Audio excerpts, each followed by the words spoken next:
Hi, everyone. I've always represented the common American man and woman as a member of the House of Representatives, which is why I've always been despised in Washington, D.C., and just never fit in. Americans are used by the political industrial complex of both political parties, election cycle after election cycle, in order to elect whichever side can convince Americans to hate the other side more. And the results are always the same.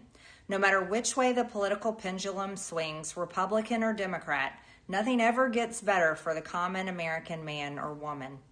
The debt goes higher, corporate and global interests remain Washington's sweethearts, American jobs continue to be replaced, whether it's by illegal labor or legal labor by visas or just shipped overseas.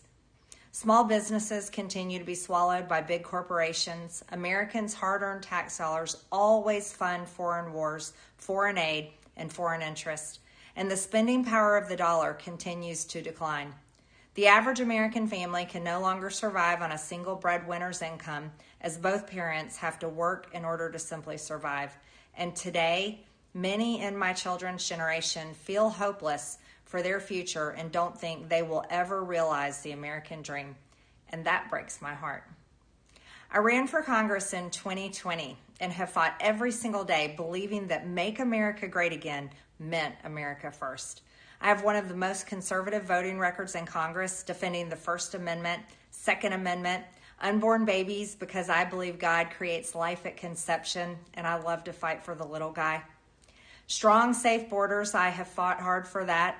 I've fought against COVID tyrannical insanity and mandated mass vaccinations, and I've never voted to fund foreign wars with your hard-earned tax dollars. However, with almost 1 year into our majority, the legislature has been mostly sidelined. We endured an 8-week shutdown, wrongly, resulting in the House not working for the entire time, and we are entering campaign season, which means all courage leaves and only safe campaign re-election mode is turned on in the House of Representatives.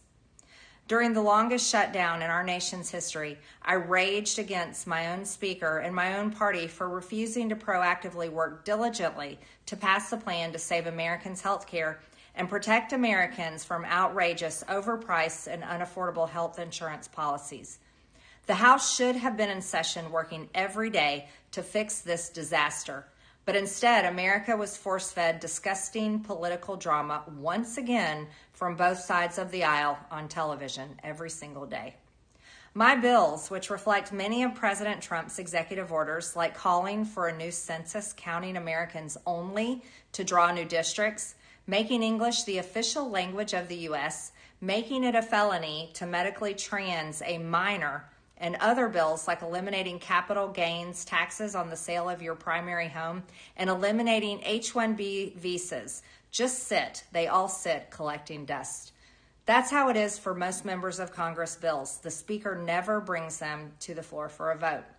Many common Americans are no longer easily convinced by paid political propaganda spokespersons and consultants on TV and paid shills on social media obediently serving with cult-like conviction to force others to swallow the political party talking points. Because they know how much credit card debt they have, they know how much their bills have gone up over the past 5 years, they actually do their own grocery shopping and know food costs too much, their rent has increasingly gone up and up, they have been outbid by corporate asset managers too many times when they put in an offer to buy a house, they have been laid off after being forced to train their visa-holding replacement. The college degree they were told to earn only left them in debt with no big six-figure salary. They see more homeless people than ever on their own community streets. They can't afford health insurance or practically any insurance, and they just aren't stupid. These are the people I represent and love because that is who all of my family and friends are, common Americans.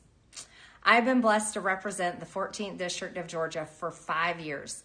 The district is filled with some of the most wonderful, kind-hearted, God-fearing, patriotic, hardworking people you will ever meet.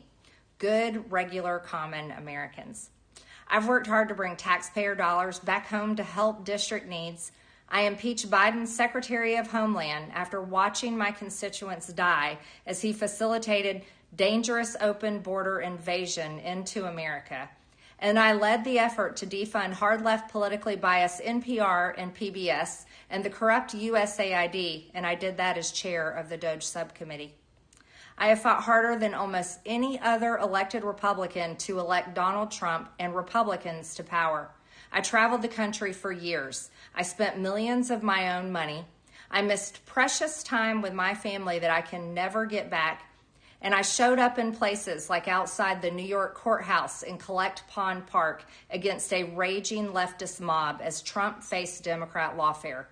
Meanwhile, most of the establishment Republicans who secretly hate him and who stabbed him in the back and never defended him against anything have all been welcomed in right after the election.